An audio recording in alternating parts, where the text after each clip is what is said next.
rəsmi Bakı ilə rəsmi Moskvanın arasında soyuyan münasibətlərdən sonra birdən-birə deyək ki, münasibətlərin digər başqa bir müstəviyə, yəni belə deyək ki, yenidən isinməsi, o cümlədən də Azərbaycanda ötən həftənin belə deyək ki, ajantajı olan Ramiz Mehdiyevlə əlaqədar olan hadisələr, bunların fonunda belə bir böyük tədbirin Azərbaycanda Bakıda keçirilməyəcəyinin, yəni ondan bunun iptal olunması artıq bir çox suallar əmələ gətirir.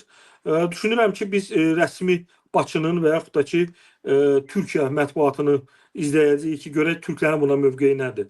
Hər halda qonşu ölkələrin, xüsusilə də Türkiyənin narazılığı düşünürəm ki, burada böyük rol oynayıb.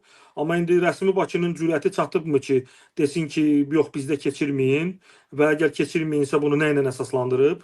Ölkədə, yəni ki, Azərbaycan cəmiyyətində bir elə də hiss olunmadı narazılıq açığı. Yəni ki, düşünürəm ki, Azərbaycanda yaşayanlar da bunu təsdiq eləyərlər.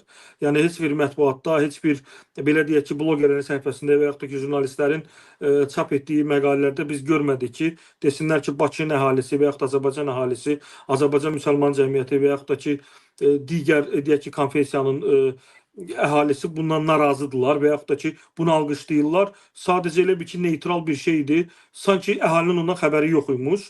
İptal olunandan sonra əhalinin xəbər tutdu ki, bəs belə bir tədbir keçiriləcəkdi. İndi amma o keçirilmədi.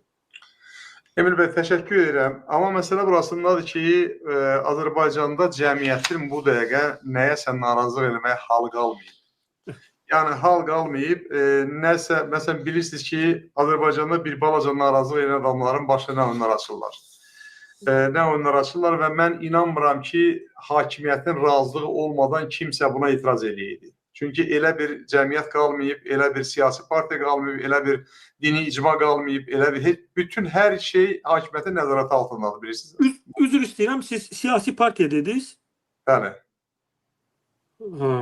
Biraz, o da böyük sual altındadır, yəni. Mən onu deyirəm da, mən də onu deyirəm. Məsələ burasındadır ki, siyasi partiya belə qalmayıb Azərbaycanda, etiraz eləyəcək heç bir siyasi partiya yoxdur.